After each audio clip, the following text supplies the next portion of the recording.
अकोला पश्चिम, मूर्तिजापूर अकोटमध्ये पंचरंगी तर बाळापूर अकोला पूर्वमध्ये तिरंगी लढत। राज्यभरातील विधानसभा मतदारसंघात रणधुमाळी जोरात सुरू असताना विधानसभा निवडणुकीत अकोला जिल्ह्यातील 5 मतदारसंघात चुरशीच्या लढती होत असल्याचं चित्र दिसत आहे। यामध्ये अकोला पश्चिम, मूर्तिजापूर मतदारसंघात चौरंगी लढत तर अकोला पूर्व, बाळापूर आणि अकोट मतदारसंघामध्ये तिरंगी लढत होत असल्याचं चित्र सध्या समोर आहे। मतदारांचा प्रचार संपवण्यासाठी अवघे 3 दिवस बाकी असताना नेमकी आता प्रचारामध्ये कोण आघाडी घेणार याकडे सर्व राजकीय विश्लेषकांचं लक्ष लागलंय। याशिवाय गत निवडणुकीपेक्षा आता जातीय समीकरण कळीचा मुद्दा ठरेल। विविध समाजाच्या मतांचे गणित जुळवण्यासाठी उमेदवारांची मोर्चे बांधणी सुरू आहे। यामुळे निवडणुकीमध्ये जातीय समीकरणच निर्णायक ठरणार असल्याचं मत राजकीय जाणकारांचं आहे। अकोला जिल्ह्यातील प्रत्येक निवडणुकीत जातीय समीकरणच प्रभावी ठरल्याचं दिसून आलंय। अकोला पूर्व मतदारसंघात भाजपचे रणधीर सावरकर, मराठा, शिवसेना ठाकरे गटाचे गोपाल दातकर कुणबी तर वंचित आघाडीचे ज्ञानेश्वर सुलताने धनगर समाजातून येतात। या तिन्ही समाजाची मोठी मतपेढी मतदारसंघात आहे। याशिवाय माळी, कोळी, हिंदी भाषिक, दलित, मुस्लिम आदींसह विविध समाजाचे देखील बहुसंख्य मतदार आहेत। संबंधित उमेदवारांचा आपल्या जातीच्या मतांवर प्रथम दावा आहे। मात्र जाती अंतर्गत मतभेद व पक्षीय बांधिलकीतून मतांची फाटाफूट होण्याची शक्यता नाकारता येत नाही। अकोला पूर्वमध्ये तिरंगी लढत होत आहे।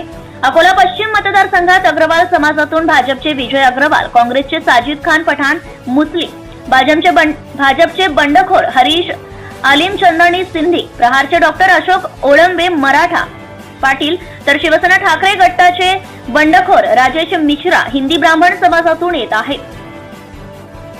अकोला पश्चिम मध्ये भाजपतील बंडखोरीमुळे हिंदू मतांमध्ये मोठ्या प्रमाणात विभाजन होईल। हे भाजप पुढे मोठे आव्हान आहे। मतविभाजनावरच येथील समीकरण अवलंबून राहणार आहे। तर या निवडणुकीत अकोला जिल्ह्यातील 5ही मतदारसंघांमध्ये चुरशीच्या लढत होत असल्याचं चित्र आहे। यामध्ये जातीय समीकरण कळीचा मुद्दा ठरेल। विविध समाजाच्या मतांचे गणित जुळवण्यासाठी उमेदवारांची धडपड सुरू आहे।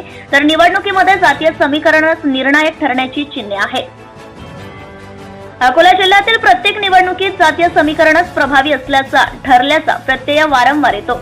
अकोला पूर्व मतदारसंघात भाजपचे रणधीर सावरकर मराठा, शिवसेना ठाकरे गटाचे गोपाल दातकर कुणबी तर वंचित आघाडीचे ज्ञानेश्वर सुलताने धनगर समाजातून येतात। या तिन्ही समाजाची मोठी मतपेढी मतदारसंघात आहे।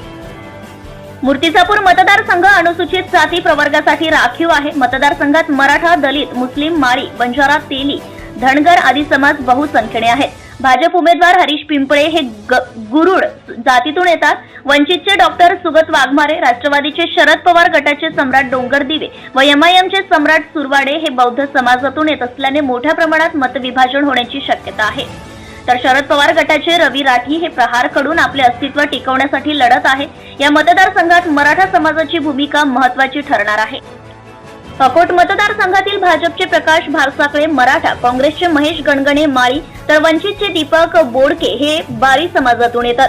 महापरिवर्तन आघाडीचे प्रहार डॉक्टर कडू ललित बहाळे चौरंगी लढत मध्ये आहे। या मतदारसंघात सुद्धा जातीय समीकरण निर्णायक ठरू शकते। सत्यशोधक न्यूज चॅनल साठी मुख्य संपादक Santosh Gavai, Akola. Subscribe now and press the bell icon. Never miss an update.